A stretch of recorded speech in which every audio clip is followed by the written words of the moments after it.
Hello बच्चों, क्या हाल चाल। आज हम पढ़ने वाले हैं क्या चीज। आज हम पढ़ने वाले हैं एकदम बहुत ही जबरदस्त और सरल सा, है ना, मूलानुपाती सूत्र और अनुसूत्र आज हम पढ़ने वाले हैं। ठीक है, तो जैसे कि आप सभी लोग जानते हो कि हमारा सीरीज चल रहा है कि 11 केमिस्ट्री का चैप्टर नंबर 1 मोल कॉन्सेप्ट। ठीक है, और ये है लेक्चर नंबर अपना।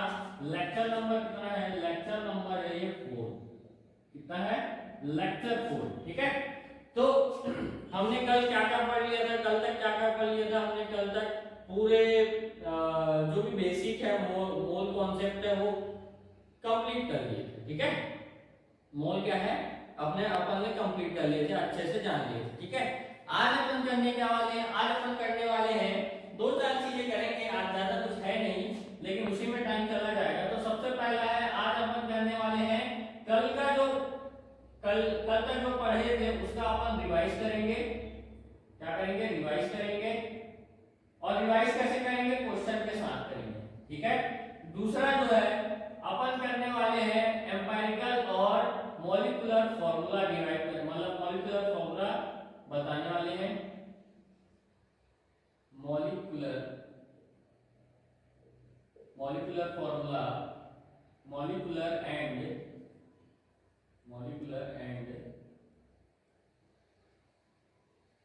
एम्पिरिकल फॉर्मूला, है ना, ये जानने वाले हैं। उसके बाद अपन जानने वाले इसके उसके बाद इसी के बारे में अपन क्वेश्चन करने वाले हैं जो बोर्ड एग्जाम में आता है अपना, और 100% आने की संभावना होती ही है ना। 100% तो नहीं बोल सकता, लेकिन 90% तक आने की संभावना होती है। ठीक है, फिर चौथे नंबर में अगर अपने पास टाइम बचेगा, तो इस चैप्टर का बहुत ही खूबसूरत, बहुत बहुत बहुत ज्यादा खूबसूरत अपन एक टॉपिक है जिसका नाम है रस समीकरण नीति। क्या नाम है? रस समीकरण नीति, है ना। इसके बारे में बहुत ही अच्छे से डिटेल में पढ़ेंगे। ठीक है, अभी नहीं, इसको जस्ट शुरुआत कर लेंगे आज की इस वीडियो में। ठीक है, सबसे पहले इन तीनों को अपन क्या कर लेते हैं? पूरा खत्म कर लेते हैं। उसके बाद इस टॉपिक पे आएंगे। ठीक है, अगर टाइम बचेगा तो इस टॉपिक को भी स्टार्ट कर लेंगे, और कल से इस टॉपिक पे एकदम बहुत ही जबरदस्त क्वेश्चन भी करेंगे और बहुत ही जबरदस्त समझाएंगे। ठीक है, तो सबसे पहले इसका मैं क्वेश्चन लिख देता हूँ। रिवाइज क्या करना है? पिछले कॉन्सेप्ट का रिवाइज क्या क्या करना है? पिछले कॉन्सेप्ट का एक ही क्वेश्चन दूंगा, सब चीज पूरा क्या आ जाएगा, इन्वॉल्व हो जाएगा। ठीक है, उसके बाद अपन मॉलिक्यूलर फार्मूला और एम्पिरिकल फार्मूला क्या करेंगे उसको देखेंगे, वो क्या होता है क्या नहीं होता है। उसके बाद इस पे क्या करेंगे? चर्चा करेंगे, उस पे क्वेश्चन करेंगे। उसके बाद टाइम बचेगा तो रस समीकरण नीति अपन करेंगे। ठीक है, तो सब ठीक है बच्चों, देखो यहाँ पास क्या है, अपने पास क्वेश्चन दिया है कि C6H12O6 है। इसका अपने को क्या क्या ज्ञात करना है? अपने को अनुभाग ज्ञात करना है इसका। ठीक है, C6H12O6 का, ये C6H12O6 होता क्या है? C6H12O6 को बोलते हैं अपन क्या? सुक्रोज। क्या बोलते हैं? सुक्रोज। सॉरी सुक्रोज भी ग्लूकोज। क्या बोलते हैं? ग्लूकोज बोलते हैं। ठीक है, इसका अपने को क्या ज्ञात करना है? अनुभाग ज्ञात करना है। ठीक है, दूसरे में क्या ज्ञात करना है? एक मोल का द्रव्यमान ज्ञात करना है। ठीक है, उसके बाद क्या ज्ञात करना है? इसके 1 ग्राम के मोल बताइए। ठीक है, अगर ये मान लो चलो कोई x ग्राम बनता है 1 मोल से, ठीक है, तो 1 ग्राम का मोल कितना होगा वो बताना है। ठीक है, उसके बाद क्या बोल रहा है? इसके 1 ग्राम में अणुओं की संख्या कितनी होगी। ठीक है, वो भी याद कर लेंगे। इसके 1 ग्राम में कार्बन के मोल कितने होंगे? ठीक है, इसके भी याद कर लेंगे। और इसके इतने अणु में कितना द्रव्यमान होगा। ठीक है, चलिए सॉल्व करते हैं। तो सबसे पहला है अपने पास, सबसे पहला क्या है? अनुभाग निकालना है। तो अनुभाग लिख देते हैं। अनुभाग किसका भाई? तो बोलोगे ग्लूकोज का। ग्लूकोज को मैं कैसे जी से डिनोट कर दूं? चलेगा? पूरा लिखने से अच्छा। ठीक है, जी से डिनोट कर देता यहाँ पर सूत्र क्या है, अपना सूत्र है C6H12O6, ठीक है। अब देखो 6 कार्बन है, एक कार्बन का परमाणु भार कितना है, तो 12, और कितना कार्बन है, 6 कार्बन, तो 12 × 6, ठीक है, प्लस एक हाइड्रोजन का भार कितना होता है, तो बोलोगे 1 इंटू कितना हाइड्रोजन, तो बोलोगे 12, ठीक है। इसके बाद प्लस एक ऑक्सीजन का भार कितना होता है, तो बोलोगे 16 इंटू कितना ऑक्सीजन है, तो बोलोगे 6, ठीक है। इसको सॉल्व करोगे तो कितना आएगा, 180 आएगा। करके देख लेते हैं। तो 12 से कितना होता है भैया, 12 से होता है 72, प्लस ये कितना हो जाएगा 12, प्लस ये कितना हो जाएगा 16 से 96, कितना 96, ठीक है। इसको सॉल्व करेंगे तो 6 4 10 का 0, हंसी 1 10 11 11 और 7 18, 180, ठीक है। 180 क्या लिखेंगे, अनुभार है तो AMU, एटॉमिक मास यूनिट, ठीक है, ठीक है। अब दूसरे में क्या पूछा है, दूसरे में पूछा है 1 मोल इसका ग्लूकोज का भार, द्रव्यमान यानी भारी होता है, ठीक है।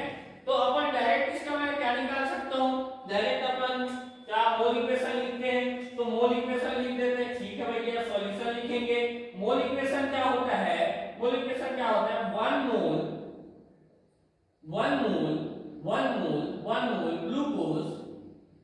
ग्लूकोज से Na कण बनते हैं, कितने कण बनते हैं, Na कण बनेंगे, Na अणु, ठीक है।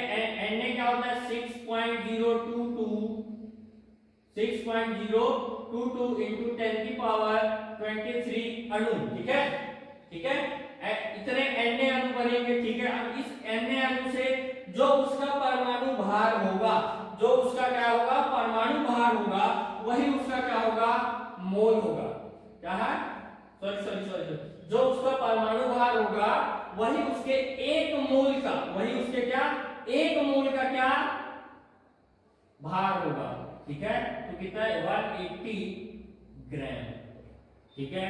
तो 1 मोल से मैं डायरेक्ट क्या बोल सकता हूं, 1 मोल से कितना बन रहा है, तो 1 मोल से अपना बन रहा है 180 ग्राम, 180 ग्राम क्या बन रहा है, ग्लूकोज बन रहा है, क्या बन रहा है, ग्लूकोज बन रहा है। यानी दूसरा भी आंसर आ गया, ये हो गया पहले का आंसर, ये हो गया दूसरे का आंसर, ठीक है। अब इसके बाद क्या पूछा है, तीसरा आपने को पूछा है इसके 1 ग्राम के मोल बताइए, ठीक है, ठीक है। चलो भैया, अब मैं यहीं से मैं डायरेक्ट सॉल्व कर दूं, एक काम करता हूं, तीसरा यहां पर लिख देता हूं, यहीं से मैं डायरेक्ट सॉल्व कर देता हूं। देखो अगर क्या पूछा है, 1 ग्राम के मोल, ठीक, यहां से अगर 1 मोल कितना ग्राम बनाना है, 1 मोल कितना भार बनाना है, तो 180 ग्राम बना है, ठीक है। तो मैं इसको थोड़ा सा पलटा के लिख देता हूं।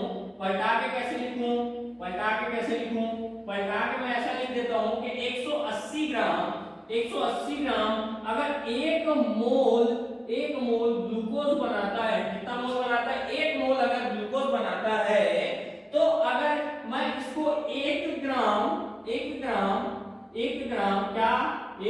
ग्लूकोज क्या बनाएगा, 1 ग्राम ग्लूकोज कितना मोल बनाएगा, तो 1/180 मोल ग्लूकोज बनाएगा। कितना मोल, 1/180 मोल ग्लूकोज बनाएगा, ठीक है। ये इसका क्या मिल गया, अपने को मोल मिल गया, ठीक है। ये हो गया तीसरा का आंसर, ये हो गया दूसरे का आंसर, और ये हो गया अपना पहले का आंसर, ठीक है।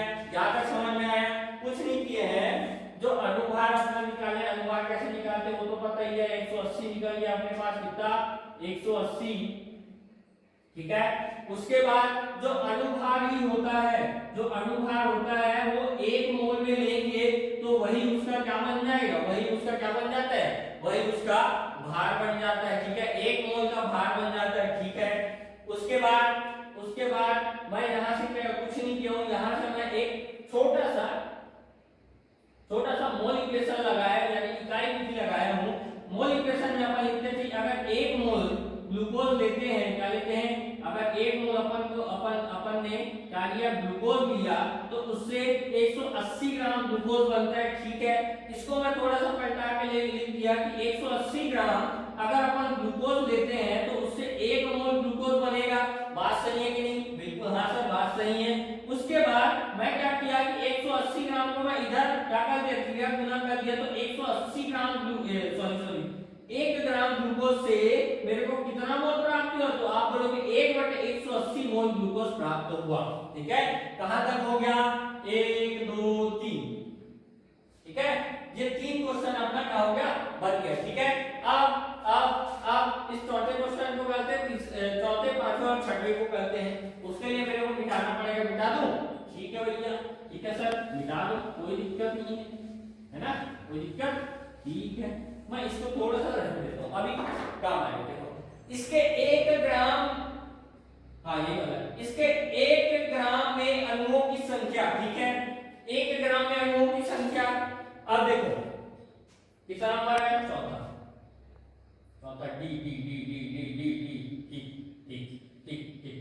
अब सॉल्यूशन लिखो, सॉल्यूशन लिखने के बाद क्या लगाओ, मौलिक इक्वेशन लगाओ, क्या लगाओ, मौलिक इक्वेशन लगाओ। अब मौलिक इक्वेशन में क्या लगाओगे, क्या लगाओगे, क्या लगाओगे, अब देखो अगर अगर अगर अपन 1 मोल क्या लेते हैं, अगर 1 मोल अपन ग्लूकोज लेते हैं तो उससे अपने को Na अणु मिलेंगे, Na अणु किसके मिलेंगे, ग्लूकोज के मिलेंगे। बात सही है कि नहीं, ठीक है, बिल्कुल बात सही है।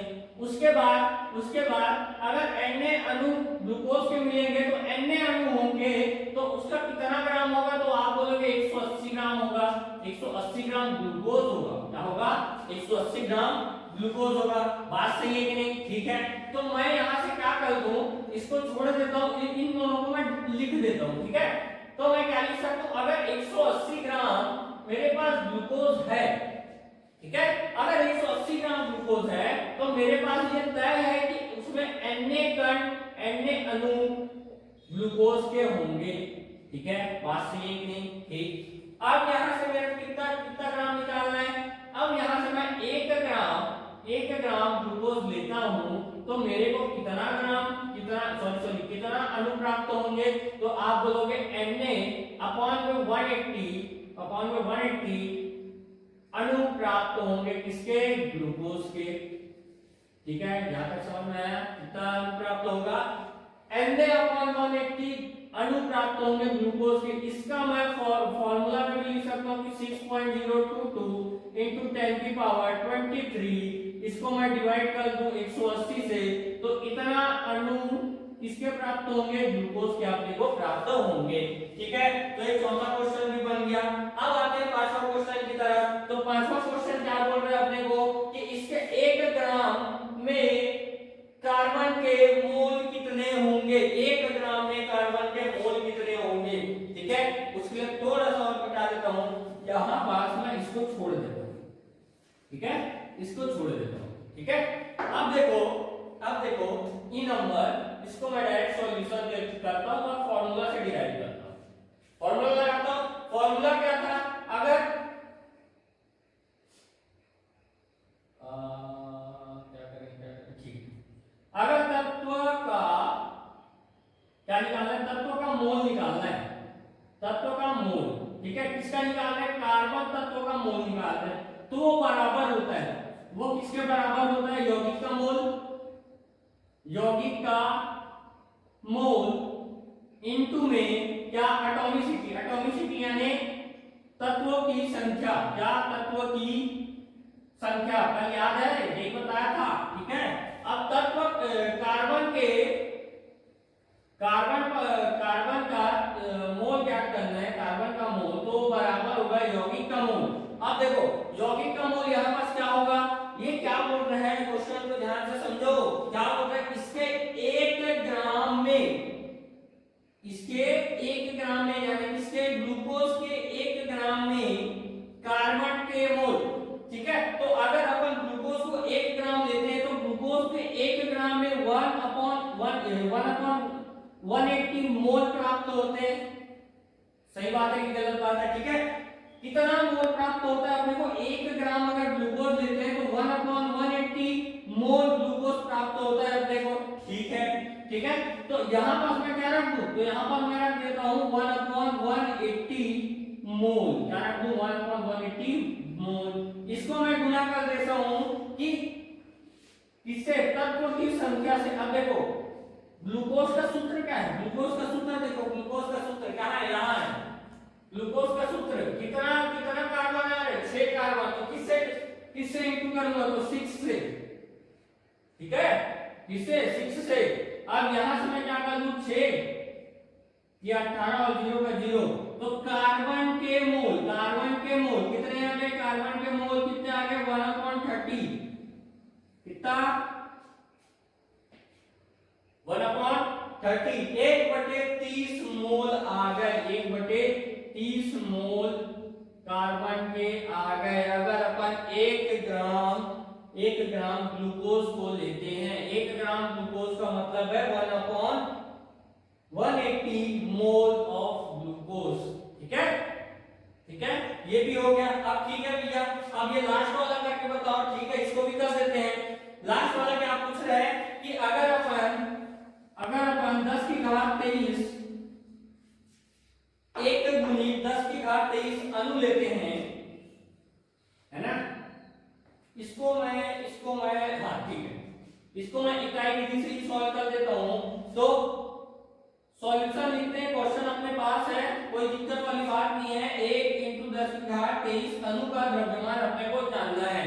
तो यहाँ पर अपन ने क्या देखा था कि अगर 180 ग्राम ग्लूकोज है तो Na अणु अपने पास क्या होते हैं, प्राप्त होते हैं, ठीक है, बात सही है। तो मैं इसको थोड़ा सा पलटा के लिख सकता हूं कि Na अणु मिलकर Na अणु ऑफ ग्लूकोज से अपने को 180 ग्राम ग्लूकोज प्राप्त होता है, बोलो आएगा, ठीक है। अब अपने को ये Na कितना होता है, तो बोलोगे 6.022 × 10⁻23, यही होता है, ठीक है। तो मैं यहां से एक अणु लेता हूं, एक अणु इसका ग्लूकोज का वो कितना ग्राम पड़ जाता है, तो आप बोलोगे 180/6.022 × 10⁻23 ग्राम ग्लूकोज देगा, ठीक है, ग्राम ग्लूकोज देगा। अपने को क्या ज्ञात करना है, 1 × मैं यहां पर कर देता हूं, चलेगा। अपने को कितना ज्ञात करना है कि 1 × 10⁻23 अणु से अपने को कितना प्राप्त होगा, तो डायरेक्ट यहां पर गुना कर दो, आ जाएगा, ठीक है। तो 180/6.022 × 10⁻23 × 1 × 10⁻23 द्रव्यमान ग्राम ग्लूकोज का प्राप्त होगा, इसका प्राप्त होगा, ग्लूकोज का प्राप्त होगा। इसको सॉल्व करेंगे तो ये से ये कट गया और क्या आ गया, इसको मैं समथिंग 6 मान लूं, चलेगा, 6 मान लेता हूं। तो इससे ये 3 बार में कट गया और ये 0, तो कितना आ गया, लगभग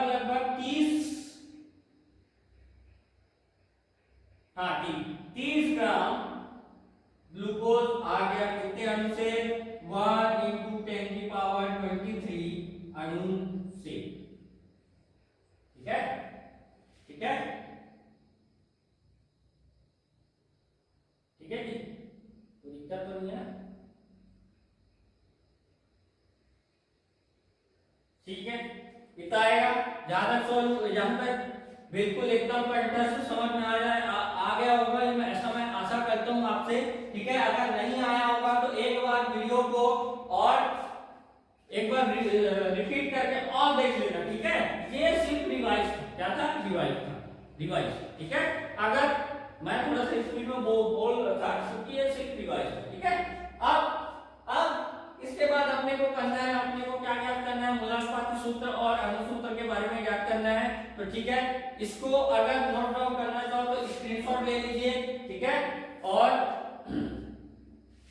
इसको मिटा कर उसके बाद में लिख लो, ठीक है, ठीक है। अब अपन जानेंगे मॉलिक्यूलर फार्मूला और एम्पिरिकल फार्मूला के बारे में, ठीक है। तो हेडिंग डाल लेते हैं,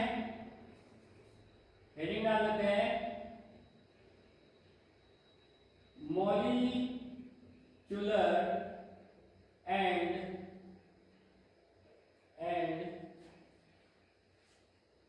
empirical फॉर्मूला।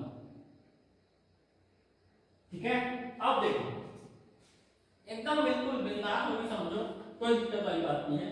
ठीक है, यहाँ पर मैं एक छोटा सा उदाहरण लिखता हूँ, जो पिछला उदाहरण दिया था वही लिखता हूँ। ठीक है, इसको मैं लिखता हूँ C6H12O6 लिखता हूँ। इसी का उदाहरण दिए थे, इसी के बारे में क्वेश्चन किए थे ना। ठीक है, अब यहाँ पर ये कार्बन कितना है, 6 है। ठीक है, हाइड्रोजन कितना है, 12 है। ठीक है, ऑक्सीजन कितना है, फिर से 6 है। तो ये एक क्या दिख रहा है अपने को, एक सरल अनुपात में दिख रहा है। क्या दिख रहा है, एक सरल अनुपात में दिख रहा है। तो इसको मैं 6 से डिवाइड कर दूं तो 6 कम 6, 6 दूनी 12 और 6 कम 6, तो ये आ गया 6 कम 1 2 1 अनुपात 2 और 2 अनुपात 1। ठीक है, ये एकदम सरल अनुपात के फॉर्मूले में आ गए। बोलो भाई ना। ठीक है, आए कि नहीं आए। ठीक है, तो इसको मैं इस सरल अनुपात के जरिए मैं इस फॉर्मूला को क्या लिख सकता हूँ, CH2O ऐसा लिख सकता हूँ। ठीक है, ये है वास्तविक अनुपात का फॉर्मूला, और ये जो बना है ये है सरलतम अनुपात का फॉर्मूला। क्या है, सरलतम अनुपात का फॉर्मूला। ठीक है, और जो सरलतम अनुपात का फॉर्मूला होता है उसी को अपन बोलते हैं मूलानुपाती सूत्र। क्या बोलते हैं, मूलानुपाती सूत्र।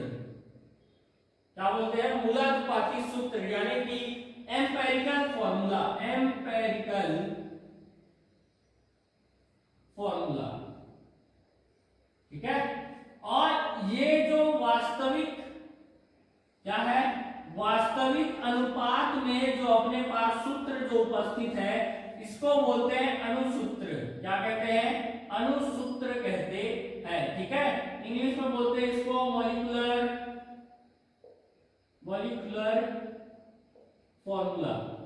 ठीक है, क्या बोलते हैं, मॉलिक्यूलर फॉर्मूला।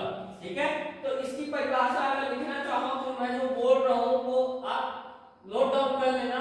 ठीक है, तो क्या होता है इसका फॉर्मूला मूलानुपाती सूत्र का। मूलानुपाती सूत्र वह सूत्र होता है जो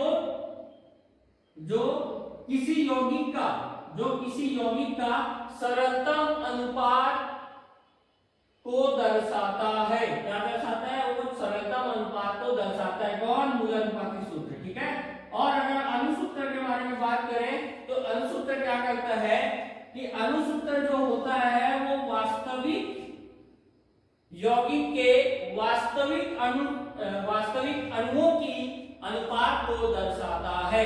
क्या दर्शाता है, वास्तविक यौगिक के अनुपात को दर्शाता है। ठीक है, ठीक है, यहां तक क्लियर है। अब देखो कि अपन जानते हैं, यानी मैं जानता हूं कि अगर अपने को अणुसूत्र निकालना है, क्या करना है, निकालना है, तो अणुसूत्र बराबर होता है n इंटू मूलानुपाती सूत्र। क्या होता है, मूलानुपाती सूत्र। ठीक है, ये फॉर्मूला होता है। ठीक है, इसके बाद जो क्वेश्चन कराऊंगा वो 90% तक एग्जाम में बोर्ड में आने लायक है।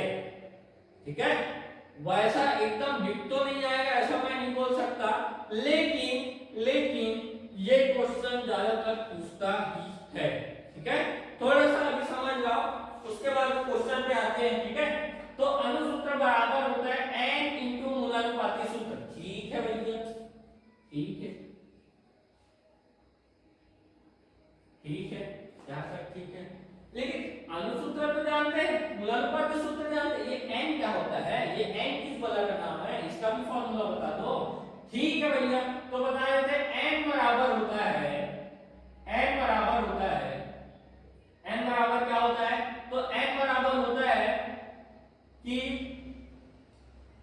ऊपर में रहेगा अणुसूत्र भार, अणुसूत्र भार या इसी को बोलते हैं अणुभार। क्या बोलते हैं? अणुभार। ठीक है। और बटे में रहेगा मूलानुपाती, मूलानुपाती सूत्र भार। ठीक है। एग्जांपल अपने पास है, यही एग्जांपल ले लेते हैं। ठीक है। अपने को हमेशा अणुसूत्र भार यानी अणुभार दिया रहेगा। क्या दिया रहेगा? हमेशा अणुसूत्र भार यानी अणुभार अपने को दिया रहेगा। इसको अणुभार बोलो, मोलर भार बोलो या फिर मोलर मास बोलो, ये अपने को दिया रहेगा। और C6H12O6 का अणुभार कितना होता है? कितना होता है? तो आप बोलोगे 180 होता है। कितना होता है? 180। अब भी निकालेंगे। ठीक है, अब भी निकालेंगे। ठीक है, तो 180 होता है। तो यहाँ पर मैं प्रूव कर देता हूँ कि N अणुसूत्र भार यानी अणुभार कितना है? 180 है। ठीक है भैया। उसके बाद मूलानुपाती सूत्र भार कितना है? तो मूलानुपाती सूत्र भार अपने नहीं पता तो हम निकाल देते हैं। तो मूलानुपाती सूत्र अपने को इस प्रकार दिया रहता है। ठीक है, तो CH2 और O, एक कार्बन का भार कितना होता है? तो बोलोगे 12। दो हाइड्रोजन का भार कितना होता है? तो 2। और एक ऑक्सीजन का भार कितना होता है? तो बोलोगे 16। ठीक है, ये आ जाएगा 16 2 20 का 0 वहां से गए 2 2 3 और 1 4, 40 आ जाएगा। कितना आएगा? 40 आ जाएगा। गड़बड़ बताया। 12 तो 14,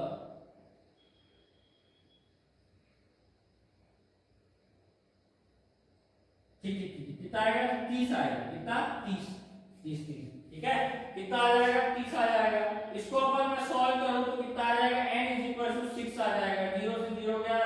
3 बार में 3 6 के 18 होता है। ठीक है, n बराबर कितना आ जाएगा? 6 आ जाएगा। ठीक है, अब इस n को मैं यहाँ पुट करता हूं तो यहाँ पास क्या आ जाएगा? यहाँ पास आ जाएगा अणुसूत्र इज इक्वल टू 6 इनटू में अणुसूत्र इनटू 6 इनटू में क्या आ जाएगा? मूलानुपाती सूत्र कितना है? CH2O। कितना है? CH2O। ठीक है, अब इसका अपना डायरेक्ट ऐसे नहीं कर देंगे। C6 लगा दो, CH2 लगा दो, 6O लगा दो, ऐसा नहीं। ठीक है, इसके अणुओं के रूप में इसको लिख देंगे। तो C कितना है? 1 है, तो इसके साथ कितना आ जाएगा? C6 आ जाएगा।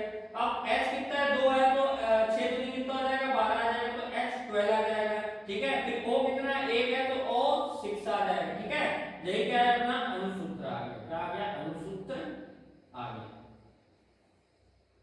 ठीक है, ठीक है, ये तो बोलोगे आप भयंकर सरल क्वेश्चन, ये सरल बता दिए, है ना? इसमें क्या खास है?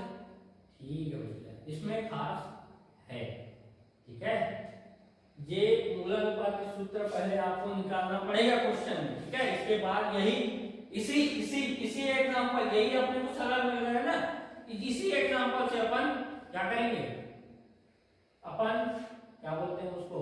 ये अणुसूत्र ज्ञात करेंगे। ठीक है, तो मैं क्वेश्चन लिख देता हूं, उसके बाद वीडियो स्टार्ट करता हूं। ठीक है, ठीक है जी। तो यहाँ पर क्वेश्चन क्या दिया है? यहाँ पर क्वेश्चन दिया है कि एक कार्बनिक यौगिक का अपन ने क्या किया? विश्लेषण किया।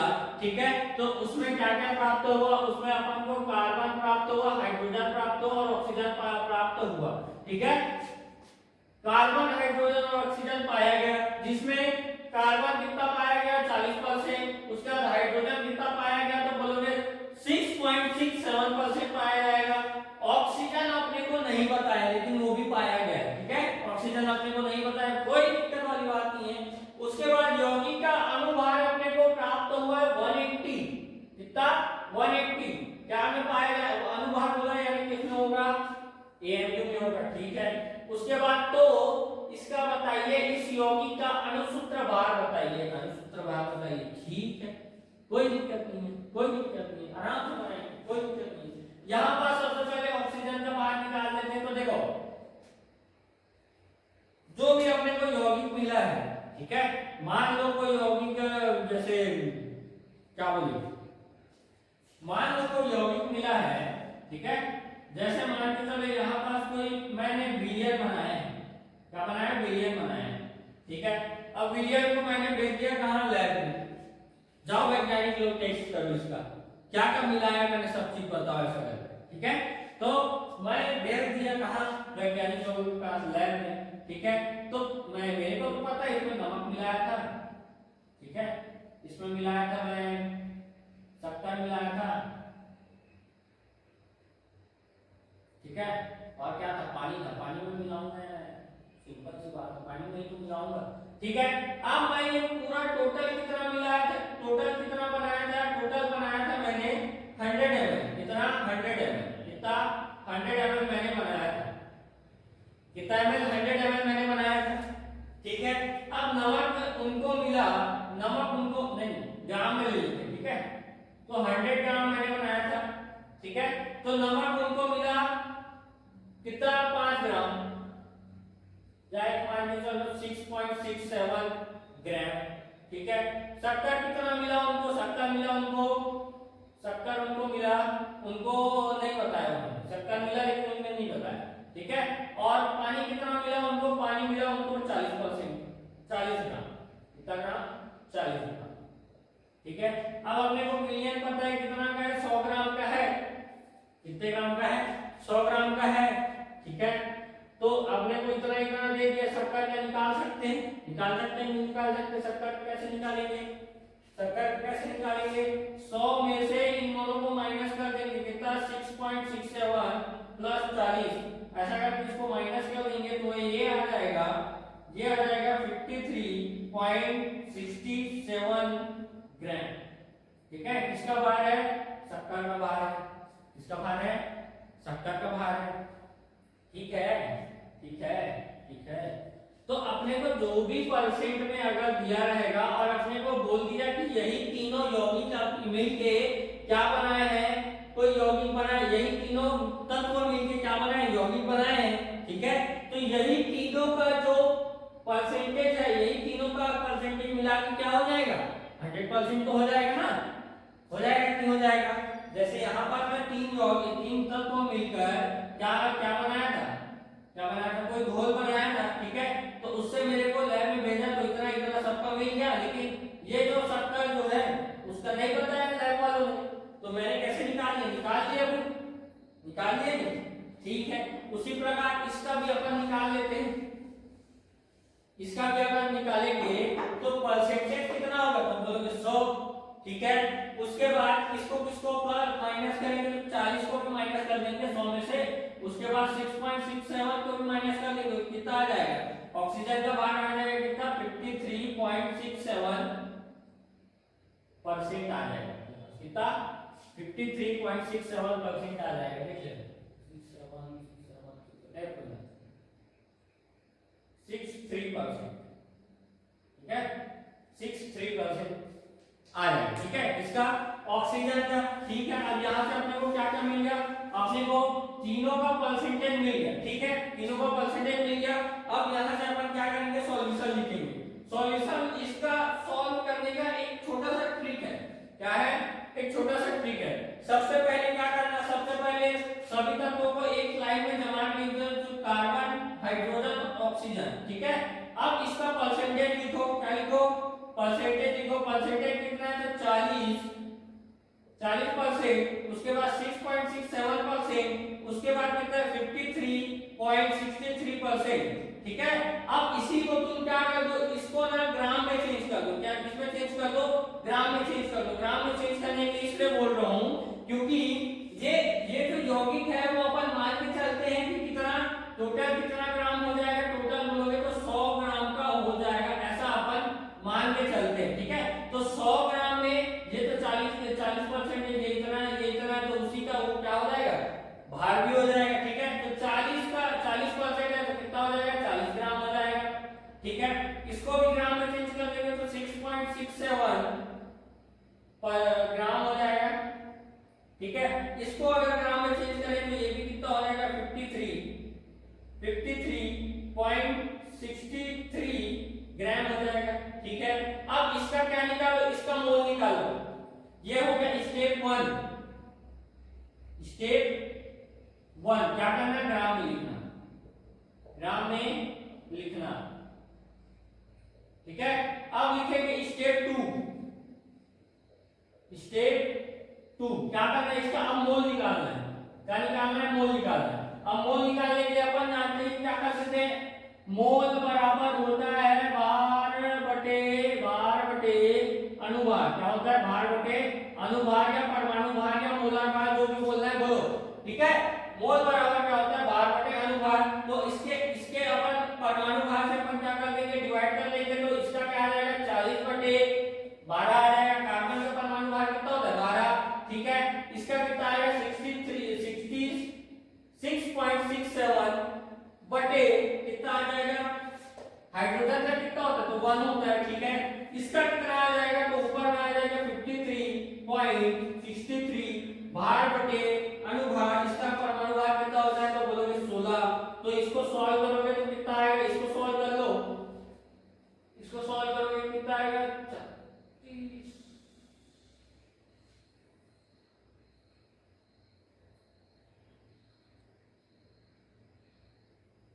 इसका आएगा 3.33 समथिंग, ठीक है। इसका आ जाएगा 6.67 और इसका भी आएगा 3.33, ठीक है। अब क्या करूं, स्टेप 3 में क्या करना है, स्टेप 3 छोटी संख्या से भाग दे दो। क्या दे दो, भाग दे दो। छोटी संख्या से क्या दे दो, भाग दे दो। और इसका राउंड ऑफ करके क्या लिख दो, आंसर लिख दो, ठीक है। तो इसमें सबसे छोटी संख्या क्या है, ये है और ये है। तो दोनों को कॉमन लेके चलते हैं, उसी से भाग दे देते हैं। तो इसको क्या करें, 3.33 अपॉन में 3.33, ठीक है। उसके बाद ये भी कितना होगा, 6.67 अपॉन में 3.33। उसके बाद ये कितना हो जाएगा, 3.33 अपॉन में 3.33, ठीक है। इसको इससे काटोगे और इसको इससे काटोगे तो लगभग 2 आएगा और ये कितना आएगा, 1 आएगा और ये कितना आएगा, 1 आ जाएगा, ठीक है, 1 आ जाएगा। अब ये जो अपने को अनुपात मिला है, क्या अनुपात मिला है, 1:2:1:2:1 मिला है। तो इसको कार्बन का कितना अनुपात है, तो 1, ठीक है। हाइड्रोजन का कितना अनुपात मिला है, तो हाइड्रोजन का मिला है 2, ठीक है। और ऑक्सीजन का कितना अनुपात मिला है, तो बोलोगे 1, ठीक है। ये जो अपने पास क्या मिल गया, ये अपने पास मिल गया मूलानुपाती सूत्र। क्या मिल गया, मूलानुपाती सूत्र मिल गया। क्या मिल गया, मूलानुपाती सूत्र मिल गया, ठीक है, ठीक है। अब ने अपन जानते हैं कि अनुसूत्र बराबर होता है, अनुसूत्र बराबर क्या होता है, n इंटू मूलानुपाती सूत्र होता है, मूलानुपाती सूत्र होता है। अपन ने n अब पीछे में निकाला था, यहाँ पर भी निकाल देते हैं, कोई दिक्कत, ठीक है। तो n बराबर क्या होता है, n बराबर होता है, अपन जानते हैं कि n बराबर होता है अनुसूत्र भार कितना दिया है, 180, अनुसूत्र भार बटे मूलानुपाती सूत्र भार कितना है, CH2O, ठीक है। एक कार्बन का 12, इसका हो जाएगा 2, इसका हो जाएगा 16, बराबर में कितना आ जाएगा, 30 आ जाएगा। तो बटे 30, तो n बराबर कितना आ जाएगा, 6, कितना आ गया, 6 आ गया। तो अनु सूत्र बराबर में कितना हो जाएगा, 6 इंटू CH2O। इससे क्या कर देंगे, गुना कर देंगे। तो अनुसूत्र बराबर में क्या आ जाएगा, C6H12O6 आ जाएगा। बोलो आया ना, ठीक है, ठीक है। आ गया जी, आया कि नहीं आया, और यही क्या है अपना आंसर, क्या है, आंसर है, ठीक है, ठीक है। जहां तक क्लियर होगा तो कमेंट में थम्स अप कर दो, अगर क्लियर नहीं होगा तो थम्स डाउन कर दो, ठीक है, ठीक है। तो वैसे टाइम हो गया है, तो आज की वीडियो को यही पास अंत करते हैं। आशा करता हूँ मूलानुपाती सूत्र, अणुसूत्र बहुत अच्छे से समझ में आया होगा। इसके बाद अपन कल से स्टार्ट करेंगे स्टोइकियोमेट्री, ठीक है। क्या चालू करेंगे, स्टोइकियोमेट्री, ठीक है। बहुत ही लाजवाब टॉपिक है, एकदम जबरदस्त अपन तोड़ करेंगे, ठीक है। इसको अगर समझ में नहीं आया होगा तो बुक में आपके एनसीईआरटी वाले को एनसीईआरटी वाले बुक से, या सीबीएसई या फिर सीजीपीएससी या बिहार बोर्ड या फिर यूपी बोर्ड, ठीक है, यूपी बोर्ड वाले बुक में सब में ये क्वेश्चन तो कंपलसरी है ना, कंपलसरी है, ठीक है।